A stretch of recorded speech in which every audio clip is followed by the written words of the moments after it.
What if I told you that one of the most disturbing stories in the Bible involves betrayal, unspeakable violence, and an entire tribe pushed to the brink of extinction?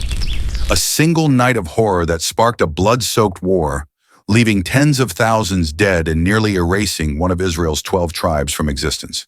It is a story so dark, so shocking, that many avoid it. But it is recorded in the book of Judges for a reason. A shocking reminder of what happens when a nation abandons justice, morality, and the laws of God. But how did it come to this? How did one woman's tragic fate ignite a war that nearly destroyed the tribe of Benjamin? And what terrifying lesson does this story hold for us today? Stay with me as we uncover one of the most disturbing and rarely discussed events in biblical history, the story of the Levite's concubine in the war against Benjamin. But before we dive in, welcome to Bible Stories, where we explore the hidden, shocking, and powerful stories of the Bible.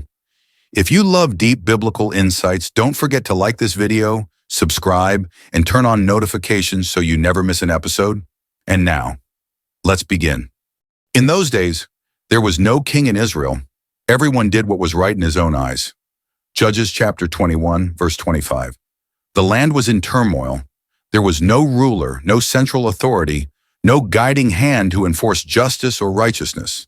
The people of Israel had long abandoned God's commandments, each man following the wickedness of his own heart.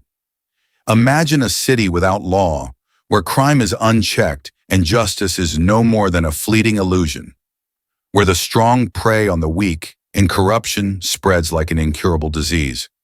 This was Israel in the time of the Judges, a nation divided, lost in immorality, violence, and idolatry. After the great leaders like Moses and Joshua had passed, the people fell into a cycle of sin, rebellion, oppression, cries for deliverance, and temporary repentance, only to return to sin once again. The tribes were no longer united under the covenant of God. Instead, they fought among themselves, their hearts hardened, their souls darkened. And in this time of unchecked evil, where wickedness ruled the land, the events of our story unfolded. One man, one woman, a night of horror, and a war that would nearly wipe out an entire tribe. But how did it all begin? What tragic choices led to this catastrophe? Let's go back to the beginning. Our story begins with a man, a Levite, a priestly figure from the hill country of Ephraim. He was a man set apart, belonging to the tribe of Levi, the tribe chosen by God to serve in sacred duties. Yet this Levite had taken a concubine from Bethlehem in Judah. In ancient Israel, a concubine was more than a mistress, but less than a wife. She held a position of servitude and dependence, often taken in by men of higher status. But something was not right in their relationship. One day, without warning, the concubine left him. She fled. Judges chapter 19, verse 2 tells us, "But his concubine played the harlot against him, and went away from him to her father's house at Bethlehem in Judah, and was there 4 whole months." The Bible uses the phrase "played the harlot," but scholars debate its meaning. Did she truly betray him? Or was this a reflection of the strained relationship between them? Some believe she fled to escape mistreatment. Others say she was simply homesick or unhappy in her position. But one thing is clear. She did not want to stay with the Levite. She remained at her father's house for 4 months, away from the man she was bound to. What had happened between them? Was she afraid to return? Or did she sense impending doom? After 4 months of silence, the Levite finally decided to act. Judges chapter 19 verse 3 says, "Then her husband arose and went after her, to speak kindly to her and bring her back, having his servant and a pair of donkeys with him." But was this truly an act of love, or a matter of pride? He arrived in Bethlehem, seeking to persuade her to return. She agreed, but her father, a seemingly hospitable man, insisted they stay. For 5 days the father delayed their departure. Judges chapter 19 verses 4 to 9 detail this strange hospitality. Each day the father urged the Levite, "Stay, eat, rest a little longer." The Levite intended to leave, but was convinced to stay yet another night. Again and again, the father urged him to wait, as if trying to keep them there. Why? Did the father sense something terrible awaiting them on their journey? Did the concubine hesitate because she knew something the Levite did not? By the fifth day, the Levite had had enough. Despite the father's pleading, he refused to stay another night. As the sun began to set, they left Bethlehem, heading toward an unknown fate. Little did they know, they were walking straight into a night of horror. The Levite, his concubine, and his servant departed from Bethlehem late in the day, a delay that would prove catastrophic. As the sun began to set, they approached Jabus, the city that would later be known as Jerusalem. The servant, sensing the danger of traveling by night, urged the Levite, "Come please, let us turn aside into this city of the Jebusites and lodge in it." But the Levite refused. Judges chapter 19, verse 12. "We will not turn aside here into a foreign city, which is not of the children of Israel. We will go on to Gibeah." He trusted that an Israelite city would be safer than one belonging to foreigners. He was wrong. They reached Gibeah, a city of the tribe of Benjamin, just as darkness fell. But something was off. No one offered them a place to stay. They waited in the town square, hoping for hospitality, but the people of Gibeah ignored them. Then an old man, a fellow traveler from the hill country of Ephraim, noticed them and approached. Judges chapter 19, verse 20. "Peace be with you. However, do not spend the night in the open square." A warning, a strange, unspoken fear in his voice. Why was he so insistent? What lurked in the shadows of Gibeah? The Levite and his concubine followed the old man to his home, believing they were safe at last. They were not. As they settled in, the streets grew quiet. The stars shimmered above. Then, a sound. Footsteps. Then more. The old man's house was suddenly surrounded. A mob of men from Gibeah banged on the door. "Bring out the man who came to your house, that we may know him." A horrifying echo of the fate of Sodom and Gomorrah, when the men of that city sought to violate the angels who visited Lot. Genesis chapter 19, verses 4-5. But these were not foreigners.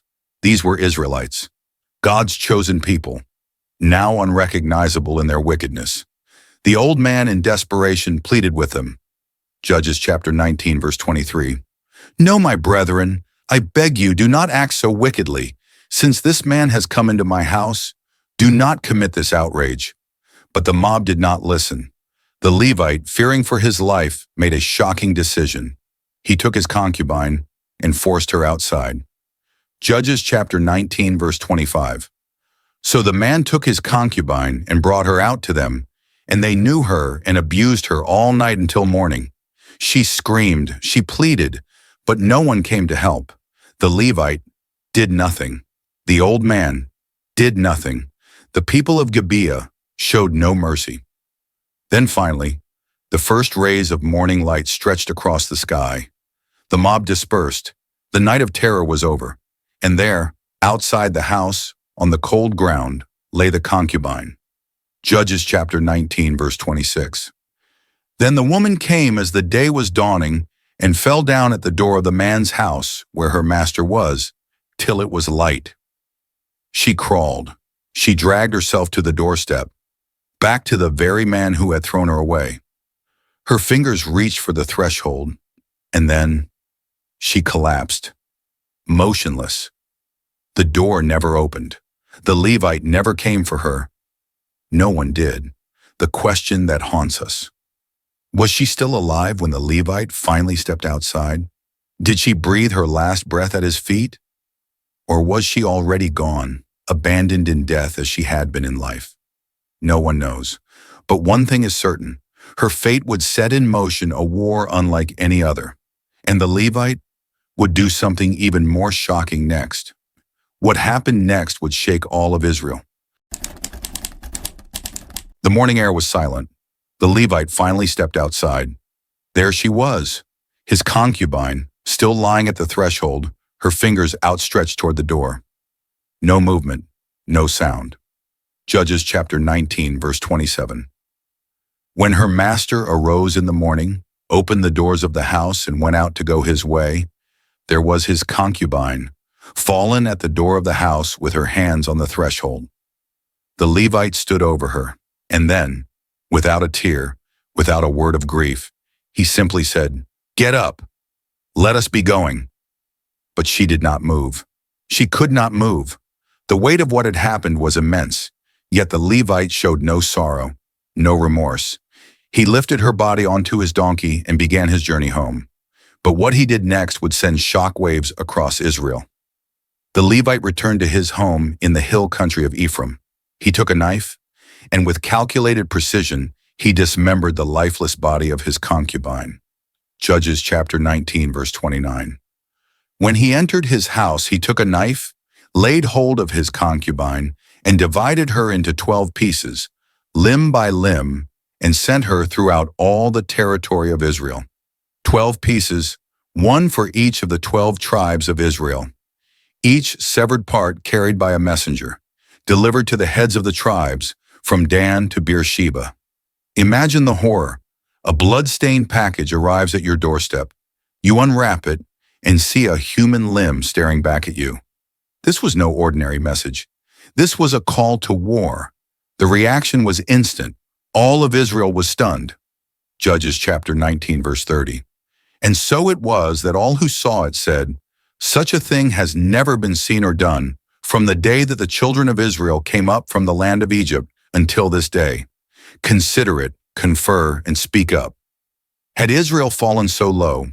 Had one of their own tribes, the tribe of Benjamin, become like Sodom and Gomorrah? The entire nation gathered at Mizpah, a sacred assembly where Israel sought divine guidance. From the northernmost city of Dan to the southernmost Beersheba, and even across the Jordan in Gilead, the tribes stood together, united in shock, burning with the desire for justice. Judges chapter 20, verse 1. So all the children of Israel came out, from Dan to Beersheba, as one man, and assembled before the Lord at Mizpah. The leaders of Israel demanded an answer. The Levite stood before them and told his version of the events. But something was off. He spoke of the crime, the wickedness of Gaba, but not once did he mention that he had been the one who threw his concubine to the mob. Judges chapter 20, verse 4 to 6. I and my concubine went to Gaba, which belongs to Benjamin, to spend the night. And the men of Gaba rose against me and surrounded the house at night because of me. They intended to kill me, but instead they abused my concubine so that she died. A subtle omission, a twisting of the truth. Had the Levite truly sought justice, or was this a manipulative ploy to protect himself while sacrificing yet another life? Why did the Levite do this? Was it a cry for justice, or something even more horrible? The decision was made. Justice had to be served. But no one could have imagined what would come next, a war that would nearly wipe out an entire tribe of Israel. What happened when Israel turned against Benjamin? What shocking tactics were used?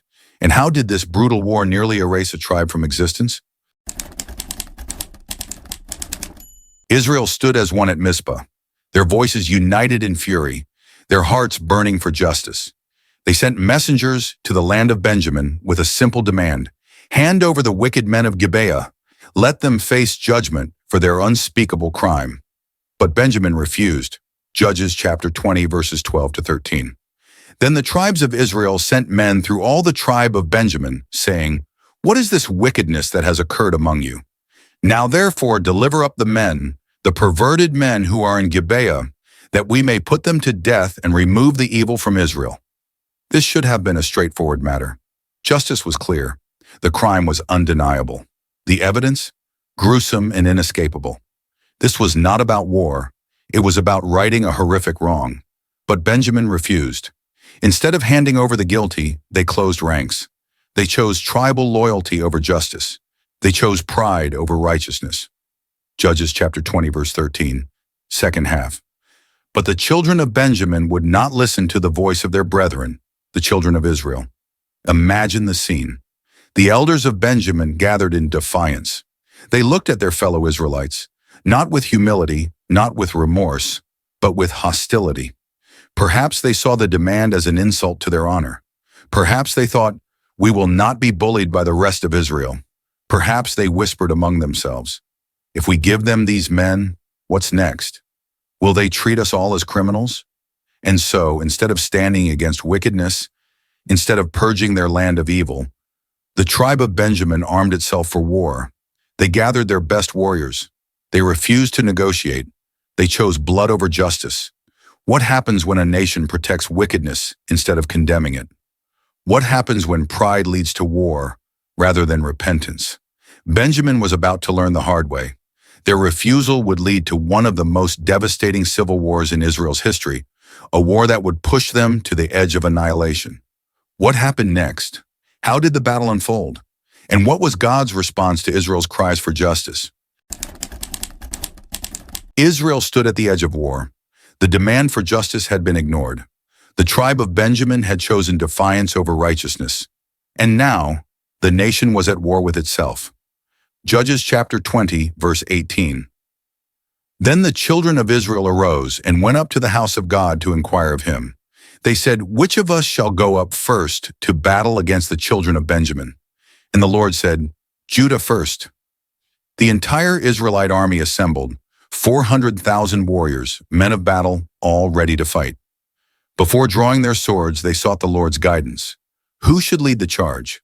The answer was clear: Judah, the tribe from which kings would one day rise. But what followed next was not what they expected.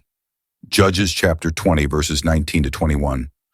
So the children of Israel went up against Benjamin on the first day, and the children of Benjamin came out of Gibeah and cut down to the ground 22,000 men of Israel. The army of Israel, vast, powerful, overwhelming in number, marched against Benjamin's much smaller force of 26,000 men. But the Benjamites were fierce warriors, trained in battle, skilled in war. With precision, they struck down 22,000 Israelite soldiers in a single day. How? How did a small tribe manage to bring such devastation upon the might of Israel? Was it their skill, their strategy, or was Israel being humbled by God? The question haunted them as they licked their wounds and prepared to fight again. Battle 2, another crushing defeat. Judges chapter 20, verses 22 to 25. Then the children of Israel went up and wept before the Lord until evening, and asked, "Shall we again draw near for battle against the children of our brother Benjamin?" And the Lord said, "Go up against them." The Israelites, staggered but not defeated, went before the Lord and wept bitterly. This wasn't just a war. This was a battle against their own brothers. Once again, they sought God's direction, and once again, God told them to fight. So they prepared for battle on the second day.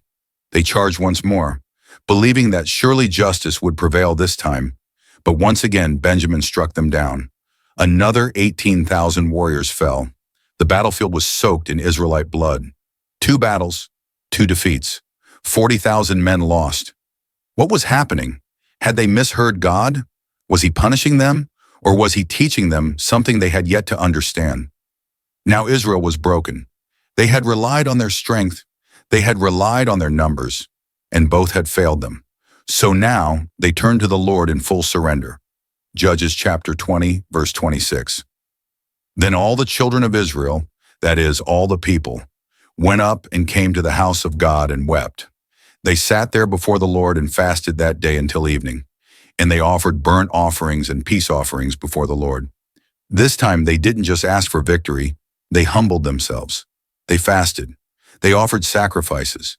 They pleaded not just for vengeance, but for guidance. And then God answered. Battle 3, the trap that changed everything. Judges chapter 20, verses 28 to 30. And the Lord said, "Go up, for tomorrow I will deliver them into your hand." This time God assured them of victory, but instead of charging recklessly, Israel changed its strategy. They set a trap. They positioned a small force near Gibeah, drawing Benjamin's warriors out of the city. The Benjamites, confident from their previous victories, rushed forward to fight. They struck down a few Israelites and thought, "We are winning again." But this was an illusion. Israel had left an ambush waiting behind them. As soon as the Benjamites moved far enough from the city, the hidden Israelite warriors attacked from behind, setting Gibeah on fire. The smoke rose into the sky. The Benjamites realized too late. They had been deceived. They turned to flee, but Israel surrounded them. The near annihilation of Benjamin. Judges chapter 20, verses 35 to 46. The Lord defeated Benjamin before Israel, And the children of Israel destroyed that day 25,100 Benjamite men. All these drew the sword. The once proud warriors of Benjamin were cut down, their confidence shattered, their city in flames, their numbers reduced to almost nothing. Out of the entire tribe, only 600 men managed to escape, fleeing to the rock of Rimmon, where they hid for 4 months. This once mighty tribe, which had refused to surrender the wicked, was now on the brink of extinction. What had begun as a cry for justice, what had started with a single woman suffering, had ended with an entire tribe nearly erased from history, all because they chose pride over repentance, all because they defended sin instead of confronting it. How did Israel handle the aftermath of such devastation? And did Benjamin have any hope of survival? The war was over. The battlefield was silent. The land was soaked in blood. And an entire tribe teetered on the edge of extinction. But now, a new horror set in. Judges 21, 6-7. And the children of Israel grieved for Benjamin their brother, and said, "One tribe is cut off from Israel today. What shall we do for wives for those who are left, seeing we have sworn by the Lord that we will not give them our daughters as wives?" The very same Israelites who had fought for justice, the very same men who had raised their swords against evil, now stood in the ruins of battle, grieving for their fallen brothers. Benjamin was broken. Their cities were burned. Their people were dead, except for 600 men hiding in the caves of Rimmon. 600 warriors remained, but no women, no children, no future. And suddenly Israel felt the weight of what they had done. Before going to war, the Israelites had sworn an oath. "We will never give our daughters to Benjamin as wives." Now that very vow had sealed Benjamin's fate. If no women were given to them, then this tribe would vanish forever. They had fought for righteousness, but had they gone too far? Was this justice or destruction? The elders of Israel gathered. They had to find a way to save Benjamin without breaking their vow. And that's when they came up with a disturbing plan. Step 1. Destroy a city that didn't fight. Judges 21, 8-12. And they said, "What one is there of the tribes of Israel that did not come up to Mizpah to the Lord? And behold, no one had come from Jabesh Gilead." There was one city, Jabesh Gilead, that had not joined Israel in the war against Benjamin. This meant they had not taken the oath. And so Israel attacked Jabesh Gilead, killing every man, every married woman, but sparing the virgins. They found 400 young women and gave them to the 600 surviving Benjamites. But 400 was not enough. 200 Benjamites still had no wives. So Israel came up with another plan. Step 2. The women of Shiloh. The horrible festival plot. Judges 21, 19-23. Then they said, "Behold, there is a yearly feast of the Lord in Shiloh. Go and lie in wait in the vineyards and watch. And when the daughters of Shiloh come out to dance in the dances, then come out of the vineyards and seize for yourselves a wife from among the daughters of Shiloh, and go to the land of Benjamin." There was a festival coming up in Shiloh, where young women would dance before the Lord. Israel told the remaining 200 Benjamite men, "Hide in the vineyards. When the women come out to dance, seize them and take them as wives." And that's exactly what happened. As the young women of Shiloh danced in celebration, the Benjamites rushed out, grabbing them, dragging them away, taking them as brides by force. And just like that, the tribe of Benjamin was restored. Justice or corruption? What began as a pursuit of justice for one woman ended in the slaughter of entire cities, ended in abduction and forced marriages, ended in even more sin. Was this truly God's justice? Or had Israel become just as wicked as the very men they set out to punish? There was no king in Israel. There was no righteous leadership, so everyone did what was right in their own eyes. And this was the result. A nation lost in chaos, a people drowning in sin, and a warning for generations to come. The book of Judges ends with this tragic cycle, a cycle of sin, a cycle of revenge, lawlessness, and moral corruption. Without righteous leadership, the people destroyed themselves. And it begs the question, how different are we today? Do we still let pride blind us? Do we still let sin consume us? Do we still think we can fight evil, only to become just like it? The story of the Levite and his concubine is not just an ancient tragedy. It is a warning to any nation, any people, any soul that chooses to live without God. In those days, there was no king in Israel, and everyone did what was right in their own eyes. Judges 21:25. And history shows when we live this way, destruction always follows. This is one of the darkest and most disturbing stories in the Bible, a story of betrayal, violence, war, and moral collapse. But more than that, it is a warning. Judges 21:25. In those days, there was no king in Israel. Everyone did what was right in his own eyes. These are the final words of the book of Judges. They summarize everything that went wrong. Without God's law, without righteous leadership, chaos consumed Israel. And the same warning applies today. Lessons from this story. 1. Moral decay leads to destruction. At the beginning of the story, Israel was already lost. Sin had corrupted the land. The people had turned away from God. And when there is no fear of God, there are no limits to evil. What started as one man's lust and betrayal ended in the near destruction of an entire tribe. Sin always spreads. If a nation, a community, or a person rejects God's ways, destruction always follows. How do we see this in today's world? 2. Justice without righteousness breeds more violence. The Levite wanted justice.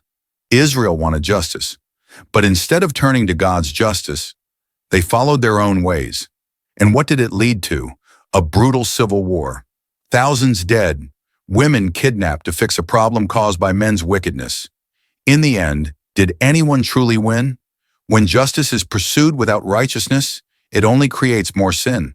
Third, God's law versus man's distorted justice. What if Israel had turned to God instead of their own emotions? What if they had repented instead of seeking revenge? God's justice brings healing, mercy, and true restoration. Man's justice, without God, leads to destruction. Are there places in our world where human justice has become corrupt? This is not just ancient history. It is a mirror, reflecting our world today. How often do we justify sin because it feels right to us? How often do we see cycles of violence repeating because people seek revenge instead of God's justice? How often do nations collapse because they abandon God's laws?